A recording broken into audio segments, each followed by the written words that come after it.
Hi, I'm Chris Carney Graham, and this is my summary of Chapter 7 in Coercion and its Fallout, and it's called Escape Routes.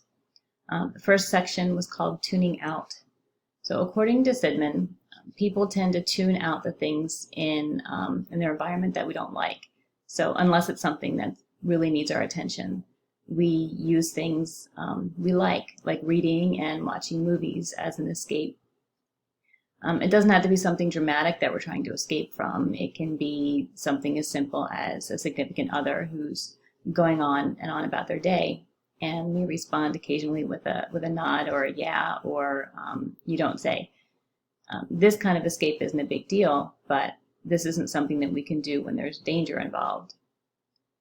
Even though it makes no sense to take risks by ignoring things that might put our lives in danger, or to ignore job responsibilities because we don't want to deal with them, we might be able to tune them out in the short term, but then in the long term, the results of doing that can be serious. Sometimes we tune things out and there aren't any serious consequences.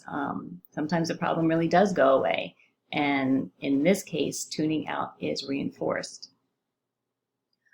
Other methods of escape that are reinforced are the ones where we let someone else handle the issue. Sidman calls it let John do it.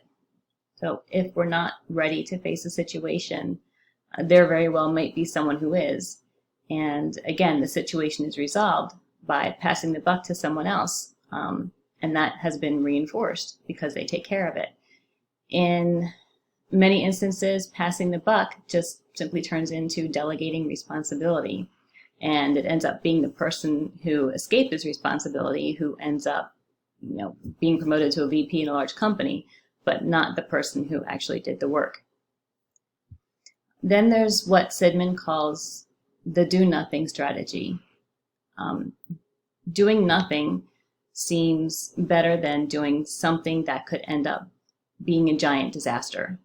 The example that Sidman uses is the threat of nuclear holocaust that keeps national leaders doing nothing while nuclear stockpiles continue to grow and end up in the hands of terrorists who don't fully realize the consequences of using them. So then they wouldn't hesitate to do that. So by doing nothing, they've essentially made the choice of to self-destruct. People are influenced more by immediate consequences more than delayed consequences, which makes it more likely that the human race, or the likelihood that human race can survive, very small.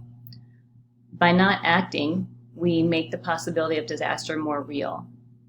This is, it's a unique problem because we typically learn from experiences, but no one's going to survive the experience of the extinction of the human race to learn from it. So Sidman poses the question, can we learn from contingencies that we've never experienced? And can the threat of destruction be a more powerful influence in our behavior than the more immediate contingencies of escape? Another method of escape that Sidman talks about is dropping out. People drop out of school, they leave their families, they leave their jobs, their communities, and they even drop out of society itself. Negative reinforcement is common in dropping out. It can be an avoidance or escape. Dropping out to escape coercion is unproductive because it takes away from the welfare of the people who are dropping out, as well as the welfare of the people around them. Sidman talked a lot about dropping out of school and how this is especially tragic. So according to Sidman, coercion is prevalent in education.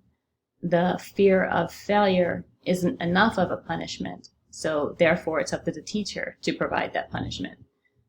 Sidman claims that teachers humiliate students and set them up as examples of what happens to failures. They give them extra work to keep them from their friends and make them social outcasts. He says that while some teachers have used positive reinforcement rather than punishment successfully, that they've done so in spite of their training, not because of it. So he says that even though the philosophy of education that's taught in colleges is anti-coercive, their practical training isn't, and they're not given the tools they need to use non-coercive philosophy. And education has simply become an adversarial system between teachers and students, and the students' parents. So because the parents are the teachers' former victims, he says that if non-coercive strategies are used, students who are under a physical or emotional stress would still be able to stay in school. But because education is so coercive, students react to other stresses by dropping out. If they're physically unable to drop out, they'll become aggressive and disruptive, and as a means of escape. And he says that teachers are permitted to use reprimands and verbal abuse, and even the police and the court system. And so if they can't escape it, then they get themselves kicked out. All of that being said, I know this is an opinion assignment, but I can't talk about this without saying something. As an educator in the 21st century, I'm going to say that here Sidman has no idea what he's talking about. Granted, this book was first published more than 30 years ago, and I can't vouch for the public school system then. However, people are reading this today, and because of Sidman's reputation, they're believing it. And this misinformation that's being proliferated is what makes education so coercive. It's not the teachers. The way that he describes what's happening in schools couldn't be further from the truth. But I digress. Escape is a consequence of coercion.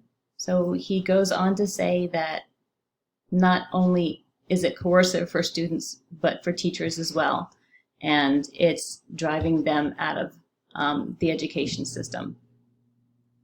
Given that traditionally low pay, long hours, and society's low regard for teachers, it goes to show that teachers are reinforced by something other than money, such as the desire to actually help their students succeed. But with the dropout numbers increasing, education becomes an even more coercive environment. And because teachers aren't trained to use non-coercive methods to manage their classrooms, that the teachers are dropping out too. And what I hear there is that he's just saying the teachers don't know what they're doing, which I find highly offensive. Sidman talks about the bad reputation education has, he says now, but I'm guessing this is 30 years ago when the book was first published. And to battle that bad reputation, leaders in education are calling for higher standards in schools. He says all that means is students need to get higher grades, and it's get a good grade or else. But he says there's no direction on how to make that happen. And there's no direction on how to teach teachers how to make that happen. And again, this is another instance where Sidman doesn't know what he's talking about. All of this isn't going to make education any less coercive, and there will be more dropouts than ever. So to decrease dropouts and increase participation, a behavior analysis needs to be done to try to determine what's making dropping out so reinforcing. Then instead of punishing students when they fail, reinforcing teachers for creating technologies that help students succeed will be more effective. Sidman goes on to talk about dropping out of religion. So he's not talking about religious belief, but more the institution of organized religion. So religion claims to promote love, respect, and life everlasting, but that only happens if you follow their rules. Then if you don't, all of that goes away. He talks about dropping out of family. Some kids just go to school far away, they get jobs far away. Unfortunately, others just drop out and are gone. And He ends with suicide, saying that it's the most extreme case of dropping out, as they literally drop out of life, and it's a special problem. You can't say that the consequences are a reinforcer since it only happens once. Suicide itself is a form of coercion by making people take notice or punishing those who created their coercive environment. Coercive control produces suicide, he says, which in itself is coercive. And he finishes by saying, only by recognizing the existence of coercive pressure are we going to have a chance to solve the ultimate dropout problem. Thank you for listening.